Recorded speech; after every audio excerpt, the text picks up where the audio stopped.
पूर्व प्रधानमंत्री इंदिरा गांधी जब भी चुनाव प्रचार के लिए गुजरात में लोगों के बीच पहुंचती थी तो साड़ी के पल्लू से सिर ढकना नहीं भूलती थी। वे खुद को हमेशा गुजरात की बहू बताती थी।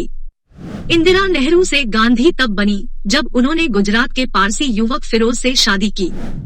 उस वक्त एक हिंदू और पारसी के संबंध से भारतीय राजनीति में भूचाल न आए, इसके लिए महात्मा गांधी ने इन्हें गांधी नाम दे दिया। बाद में ये परिवार राजनीति में इसी नाम से मशहूर हुआ। देश के पहले प्रधानमंत्री जवाहरलाल नेहरू और कमला नेहरू की बेटी इंदिरा गांधी के बचपन का नाम इंदिरा प्रियदर्शनी था। 19 नवंबर 1917 को यूपी के इलाहाबाद में उनका जन्म हुआ था। उनके घर का नाम इंदू था और वे अपने माता पिता की इकलौती संतान थी। वहीं 12 सितंबर 1912 को मुंबई में जन्मे फिरोज गांधी मूल गुजराती थे। फिरोज के पिता का नाम जहांगीर और मां का नाम रत्ती बाई था। परिवार में 5 संतानें थी, जिसमें फिरोज सबसे छोटे थे। पिता की मौत के बाद फिरोज की मां सभी बच्चों के साथ अपनी मां के घर इलाहाबाद, उत्तर प्रदेश आ गई थी। फिरोज ने कॉलेज की पढ़ाई इलाहाबाद में की और आगे की पढ़ाई के लिए वे लंदन चले गए, लेकिन कुछ समय बाद ही वे भारत लौट आए। वर्ष 1930 में फिरोज ने कांग्रेस के नेता के रूप में युवाओं का नेतृत्व किया। इसी दौरान उनकी मुलाकात पंडित नेहरू व कमला नेहरू से हुई।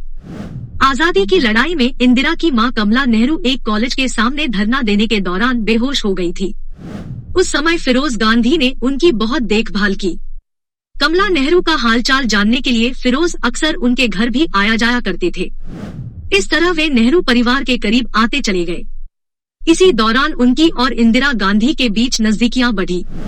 फिरोज जब इलाहाबाद में रहने लगे तब भी वे अक्सर आनंद भवन जाया करते थे।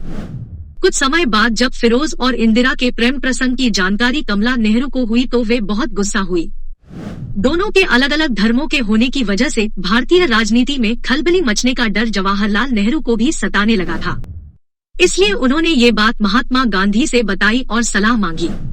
पूरे देश की तरह शायद गांधी जी भी यही मानते थे कि आजादी की लड़ाई में सबसे ज्यादा योगदान उन्हीं का है और इसलिए वो नहीं चाहते थे कि गांधी नाम की विरासत उनके साथ ही खत्म हो जाए। वो चाहते थे कि उनका नाम सियासी गलियारों में हमेशा गूंजता रहे, लेकिन खुद को किसी पद से जोड़ के महानता का चोगा त्यागे बिना। उन्हें ये मौका इंदिरा की शादी से मिला। गांधी जी का एक और गुण भी था उनकी दूरदर्शिता। इंदिरा में नेतृत्व के गुण वो पहले ही देख चुके थे। वो जानते थे कि इंदिरा से परंपरागत राजनीति की शुरुआत होगी और इसीलिए उन्होंने फिरोज को गोद लिया और फिरोज को गांधी सरनेम की उपाधि दे दी और इस तरह फिरोज खान फिरोज गांधी बन गए और इंदिरा नेहरू अब इंदिरा गांधी बन गई।